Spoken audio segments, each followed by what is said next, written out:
আমরা অরাজনৈতিক আন্দোলন হিজবুত তৌহিদ বিগত ৩ দশক ধরে বাংলাদেশের আপামর মানুষের সামনে আমরা তুলে ধরছি ইসলামের সঠিক আদর্শ।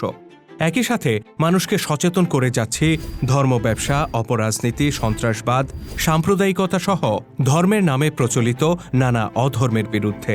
হিজবুত তৌহিদের এই প্রচারণার কারণে ক্ষিপ্ত হয়ে একটি উগ্রবাদী গোষ্ঠী আমাদের বিরুদ্ধে ষড়যন্ত্রে লিপ্ত হয়েছে সেই শুরু থেকে।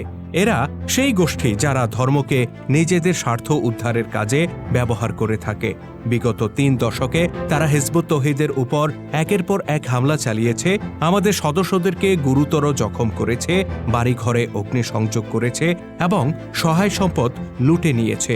তাদের এই নিষ্ঠুরতার বলি হয়ে প্রাণ দিয়েছেন হিজবুত তৌহিদের বেশ কয়েকজন নিরপরাধ সদস্য।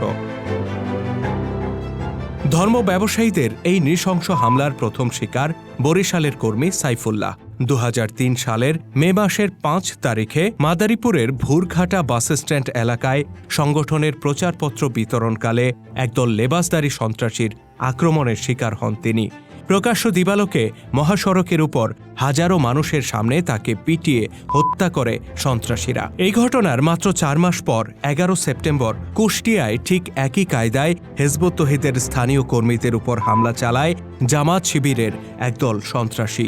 এই হামলায় নিহত হন সংগঠনের বর্ষিয়ান নারী সদস্য রাবেয়া খাতুন। সেই থেকে শুরু এরপর দেশের বিভিন্ন প্রান্তে বিভিন্ন সময়ে সন্ত্রাসীদের হামলায় নিহত হয়েছেন হিজবুত তৌহিদের আরও বেশ কয়েকজন সদস্য। সবচেয়ে নৃশংস ঘটনাটি ঘটে ২০১৬ সালে মার্চ মাসে। নোয়াখালীর সোনাইমুড়ি উপজেলায় ধর্ম ব্যবসায়ীরা হিজবুত তৌহিদের উদ্যোগে নির্মাণাধীন একটি মসজিদকে গির্জা আখ্যায়িত করে স্থানীয় মুসল্লিদেরকে উত্তেজিত করে তোলে।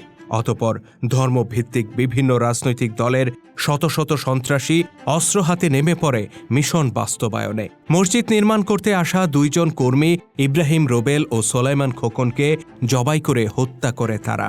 অতঃপর ধারালো চাকু দিয়ে তাদের হাত পায়ের রগ কেটে দেয়, চোখ উপড়ে ফেলে এবং লাশের গায়ে পেট্রোল ঢেলে আগুনে পুড়িয়ে দেয়।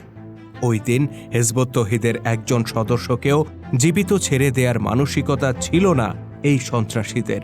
তবে স্থানীয় সদস্যদের মরণপণ প্রতিরোধ আর শেষ মুহূর্তে আইনশৃঙ্খলা রক্ষাকারী বাহিনীর তৎপরতায় প্রাণে বেঁচে যান শতাধিক নেতাকর্মী।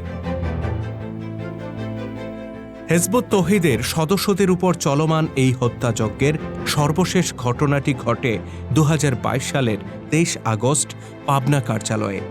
রাত ৮:৩০টার দিকে ৪০ থেকে ৫০ জনের একটি সন্ত্রাসী দল ধারালো অস্ত্র নিয়ে আমাদের কার্যালয়ে প্রবেশ করে এবং সেখানে অবস্থানরত কর্মীদেরকে এলোপাথারি আঘাত করতে থাকে। এই ঘটনায় নিহত হন সুজন মণ্ডল নামে একজন নিবেদিতপ্রাণ কর্মী। বিগত ৩ দশকে এভাবেই ঘটে গেছে একের পর এক হামলা। কোথাও আমাদের সদস্যরা নিহত হয়েছেন, কোথাও বা হয়েছেন গুরুতর আহত। ২০২১ সালের মার্চ মাসে ব্রাহ্মণবাড়িয়ার নাসিরনগরে হিজবুত তৌহিদ সদস্য হাজী মোহাম্মদ ইদ্রিসের দোকান ও বসত বাড়িতে হামলা করে একদল সন্ত্রাসী। এর আগে ২০১৩ সালের নভেম্বর মাসে এই ব্রাহ্মণবাড়িয়াতেই জামিয়া ইউনুসিয়া মাদ্রাসার ছাত্রদের হামলার শিকার হন হিজবুত তৌহিদের ৪ জন সদস্য।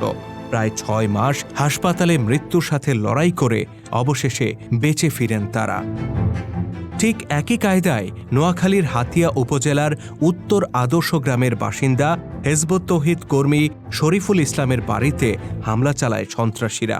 আরবীয় লেবাস পরিহিত ধর্ম ব্যবসায়ীদের নেতৃত্বে দিনে ও রাতে ২ দফায় চলে সংঘবদ্ধ হামলা। একইভাবে ২০০০ সালের ডিসেম্বর মাসে ফেনীর বশিকপুরে, একই বছরে কুষ্টিয়ার মথুরাপুরে, ২০১৪ সালের ফেব্রুয়ারিতে রংপুরে, ২০১৭ সালের জানুয়ারিতে হবিগঞ্জের নারায়ণপুরে, ২০১৮ সালের এপ্রিল মাসে মাদারীপুরে, একই বছর ডিসেম্বর মাসে সুনামগঞ্জের বিশ্বম্ভরপুরে, ২০১৯ সালের মার্চ মাসে ঢাকার কামরাঙ্গীরচরে চালানো হয় ভয়ঙ্কর হামলা। নির্যাতনের এই ধারা আজও থেমে নেই। সাম্প্রতিক সময়ে সবচেয়ে নৃশংস হামলাটি ঘটেছে রংপুরের পীরগাছা উপজেলায়। গত ২৪ ফেব্রুয়ারি উপজেলার পারুল ইউনিয়নের সিদাম বাজার এলাকায় সংগঠনের সদস্যদের বাড়ি ঘরে হামলা চালায় সন্ত্রাসীরা। হিজবুত তৌহিদ আল্লাহর নবীকে কটূক্তি করেছে এরকম স্পর্শকাতর গুজব ছড়িয়ে দিয়ে এলাকাবাসীকে ক্ষিপ্ত করে এই হামলা চালানো হয়।